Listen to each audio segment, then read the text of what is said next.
आप सब। उम्मीद करता हूं कि आपकी स्टडी बहुत अच्छी चल रही होगी। आप सभी का अभिनव प्रतियोगिता अकादमी के यूट्यूब चैनल पर स्वागत है। अगर आपने अभी तक हमारा चैनल सब्सक्राइब नहीं किया है तो उसे सब्सक्राइब करें, शेयर करें। आज का जो हमारा क्लास है वो है विज़न आईएएस का जो PT 365 है उसका संस्कृति जो सेगमेंट निकालती है वो कल्चर का, उसको हम कंप्लीट करेंगे। और ये जो करंट अफेयर्स मई से लेके जनवरी 2022 तक है। ठीक है, चलिए इसको कंप्लीट करते हैं। संस्कृति जो कि कल्चर बहुत ज़्यादा इंपॉर्टेंट टॉपिक है। चलिए स्टार्ट करते हैं।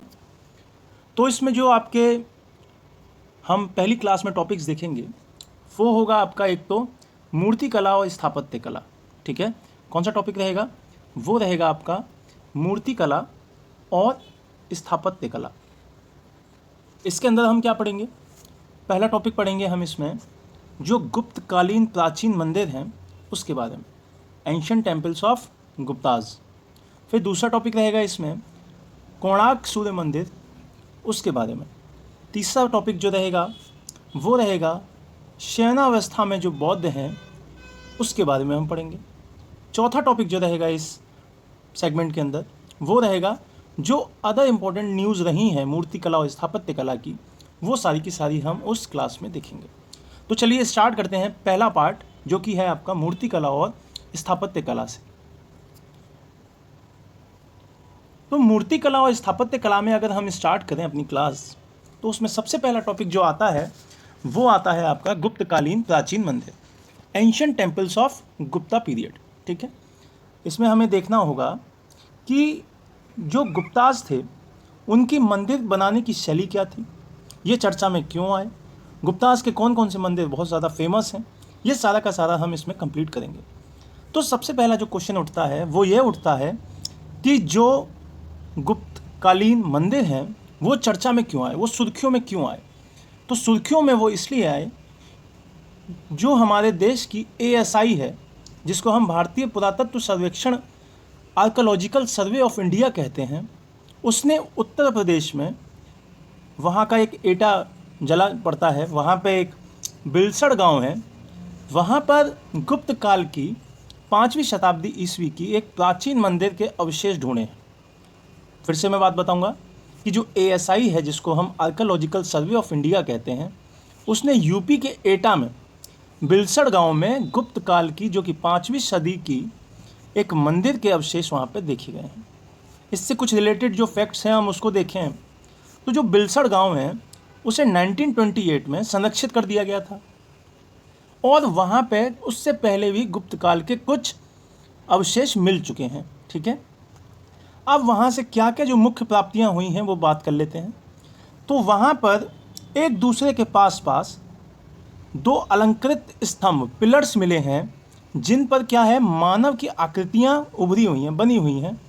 मंदिर की ओर जाने वाली सीढ़ियों पर शंख लिपि, ठीक है, या जिसे हम शैल लिपि भी बोलते हैं, उसमें एक नाम लिखा है जिसको बोलते हैं महेंद्रादित्य, श्री महेंद्रादित्य, वो लिखा हुआ है, उत्कीर्ण है। तो जो कि किसकी उपाधि थी? वो उपाधि थी गुप्त शासक कुमारगुप्त फर्स्ट की। तो एक क्वेश्चन उठा कि महेंद्रादित्य, श्री महेंद्रादित्य किसकी उपाधि है? तो वो है आपकी गुप्त शासक कुमारगुप्त फर्स्ट की। ठीक है, अब इससे जो अगला बात आती है वो आती है कि इस खोज के लिए बहुत ज़्यादा इम्पोर्टेंट जो बात हो जाती है वो ये हो जाती है कि आज तक सिर्फ 2 संरचनात्मक मंदिर ही पाए गए हैं, जो कि हैं कौन कौन से? जो कि है एक आपका दशावतार मंदिर है जो कि देवगढ़ यूपी में पड़ता है, और दूसरा मंदिर है भीतर गांव मंदिर जो कि कानपुर देहात यूपी में पड़ता है। अब तीसरी जो हो गई वो हो गया बिलसड़ जो कि एटा में पड़ता है। ठीक है, अब ये तीसरा हो गया। अब आपने ये देखा कि एक चीज़ निकल के आई, संरचनात्मक मंदिर, है ना। तो संरचनात्मक मंदिर क्या होते थे? संरचनात्मक मंदिर आपके जस्ट अपोजिट होते थे, किससे? चट्टान मंदिरों से। चट्टान मंदिर क्या होते थे? चट्टान मंदिर होते थे किसी चट्टान को काट के जब मंदिर बनाया जाता था उसको चट्टान मंदिर बोलते थे। ठीक है, और आप देखेंगे इस तरीके के मंदिर आपको साउथ में मिलेंगे। अब इस मंदिर के जो स्तंभ हैं वो अच्छी तरीके से तराशे गए हैं, अन्य पूर्ववर्ती जो मंदिरों के स्तंभ हैं उनसे बेहतर दिखाई देते हैं। केवल जो निचले खंड हैं उसी पर तराश की गई चीज़ों को दिखाई देगा। ठीक है, अब हम गुप्तकालीन जो मंदिर हैं उनकी वास्तुकला के बारे में अगर बात करें तो वो देख लेते हैं। गुप्तों ने पहली बार चट्टानों को काटकर एक प्राचीन मंदिरों की बिल्कुल अलग संरचनात्मक मंदिरों का निर्माण कराया था। मैंने अभी आपको बताया कि पहले चट्टानों को काटकर मंदिर बनाए जाते थे, लेकिन गुप्त काल में संरचनात्मक मंदिरों का निर्माण स्टार्ट हो गया। दूसरा पॉइंट, गुप्त राजवंश ने उत्तर भारत में 4वीं और 6वीं शताब्दी ईस्वी में जो आपकी वास्तुकला है उसका एक स्वर्ण काल माना जाएगा। इस पूरे टाइम पीरियड को क्या माना जाएगा? वास्तुकला का स्वर्ण काल। ठीक है, आपको पता होना चाहिए कि गुप्त काल की जो स्थापना की है उसकी स्थापना हुई है 320 ईस्वी में, और जिसके संस्थापक कौन है? चंद्रगुप्त फर्स्ट। ठीक है, कौन है? चंद्रगुप्त फर्स्ट। किस टाइम में हुआ है? 320 ईस्वी में। अगला पॉइंट क्या है कि गुप्त काल में मंदिरों की जो वास्तुकला है उसकी मुख्य विशेषताएं क्या क्या हैं। तो मुख्य विशेषताओं पर अगर हम जाएं तो गुप्तकालीन शैली कुषाण, मथुरा और गांधार कला से प्रभावित थी। इसमें इन कला शैलियों का टी आकार के प्रवेश द्वार, सुसज्जित द्वार, चौखट, उच्च उभार वाली मूर्तियाँ, फूल पत्तियाँ एवं कटकी पणपण से रूपांकन जैसी आदि सामान्य विशेषताएं शामिल थीं। तो आपको पता चल गया कि कुषाण, मथुरा और गांधार शैली का मिक्सचर एक तरीके से हम देखें तो गुप्त काल के मंदिर वास्तुकला में वो दिखाई देती हैं। इन मंदिरों का निर्माण किन चीज़ों से किया गया है? बलुआ पत्थर, ग्रेनाइट और ईंटों के द्वारा। आपने देखा होगा कि ईंटों का जो यूज़ किया गया है वो भीतर गांव जो कि कानपुर देहात का मंदिर है उसमें किया गया है, बहुत ही ज़्यादा फेमस। ठीक है, अब आपको मैं इस पेज की जो दूसरी चीज़ें हैं उस पर लेके चलूँ कि ASI के बारे में बता दूँ। ASI के बारे में अगर मैं बताऊँ कि भारत पुरातत्व सर्वेक्षण जो है, जिसको हम इंग्लिश में आर्कोलॉजिकल सर्वे ऑफ इंडिया कहते हैं, उसका गठन जो हुआ था, उसकी स्थापना जो हुई थी वो हुई थी आपकी 1861। कब हुई है? 1861। किसके द्वारा? अलेक्जेंडर कनिंघम के द्वारा। इसका हेड ऑफिस कहाँ है? इसका हेड ऑफिस है आपका न्यू दिल्ली में। यह पुरातत्व अनुसंधान, वैज्ञानिक विश्लेषण, पुरातत्व स्थलों का उत्खनन, सुरक्षित स्मारकों का संरक्षण और उन्हें सुरक्षा देने के लिए एक संगठन है। और ये किसके अधीन आता है? ये आपका सांस्कृतिक मंत्रालय के अधीन आता है। ठीक है, तो 3 चीज़ें पता चली कि इसकी स्थापना कब हुई है? 1861 में। किसके द्वारा? अलेक्जेंडर कनिंघम के द्वारा। इसका मुख्यालय आपका नई दिल्ली में है और किस मंत्रालय के अधीन आता है आज की डेट में? वो है आपका संस्कृति मंत्रालय। अब आते हैं आपके कि कुछ फैक्ट्स दिए गए हैं जिनके बारे में हमें पता होना चाहिए। गुप्त काल के दौरान इतिवृत्तियों, राजवंशीय इतिहास, महाकाव्यों को याद रखने के लिए कुछ लोगों का समूह होता था जिसको हम क्या बोलते हैं? उसको हम बोलते हैं सूत या मगध। ठीक है, इंपॉर्टेंट है बहुत ज़्यादा। फिर अजंता और बाघ की गुफाओं से गुप्त काल की गुफा चित्रों के बारे में कुछ अवशेष मिलते हैं, वहाँ के उदाहरण मिलते हैं। आखिरी पॉइंट जो उन्होंने दिया है वो है गुप्त काल के दौरान उत्तर भारत के विदेशी व्यापार का संचालन मुख्य रूप से ताम्रलिप्त बंदरगाह से होता था। तो ये 3 पॉइंट हैं आपके जो कि आपका जानने योग्य हैं। अगले पेज पर चलते हैं। अब इस पेज पर इन्होंने कुछ और फैक्ट्स दिए हैं जिसमें हम देखेंगे कि क्या क्या है। उन्होंने उसी चीज़ को बढ़ाते हुए कि वास्तुकला के बारे में क्या क्या पॉइंट थे उसको बढ़ाया है। गुप्त वास्तुकला में जो आप देखेंगे कि वर्ग से सबसे उत्तम रूप में माना जाता था और मंदिरों को इस प्रकार रचना की गई थी कि उसके चारों ओर से प्रशंसा हो सके। इस प्रकार प्रत्येक सजावटी वास्तुशिल्प विशेषताएं विद्यमान थी। 6वीं शताब्दी में गुप्त मंदिरों का जो मंच होता था जिसको हम जगती भी बोलते हैं उस पर निर्माण किया जाने लगा। अब मंच के ऊपर एक बेस दे दिया जाता था, उसके ऊपर आप मंदिरों का निर्माण करे जाने लगे। फिर मध्य प्रदेश का जो देवगढ़ का दशावतार मंदिर है वो इसका एक एग्जाम्पल है। एग्जाम्पल का मतलब उदाहरण है। किस चीज़ का? जो बेस जिसको हम जगती बोलते हैं उसके ऊपर मंदिर बनना स्टार्ट हुआ। वो मंदिर कौन सा है? देवगढ़ का दशावतार मंदिर। अब गुप्त मंदिर का एक देवता की बजाय अगर हम ये देखें कि ये एक ही देवता का होता था तो नहीं, जो गुप्त मंदिर हैं वो कई देवताओं के लिए समर्पित होते थे। उसमें कई देवता की मूर्तियां होती थीं। इसीलिए ये कहा गया कि गुप्त मंदिर एक देवता की बजाय बड़ी संख्या में हिंदू देवताओं को समर्पित हुआ करते थे। द्वार मार्ग दशावतार मंदिर के वर्गाकार गर्भगृह शिखर का एक उत्तम उदाहरण है। इस पर विष्णु, ब्रह्मा, इंद्र, गंगा और यमुना इन सभी के साथ साथ जो वहाँ के परिचालक थे, मिथुन थे, उन सब की जोड़ियों की मूर्तियाँ बनी हुई हैं।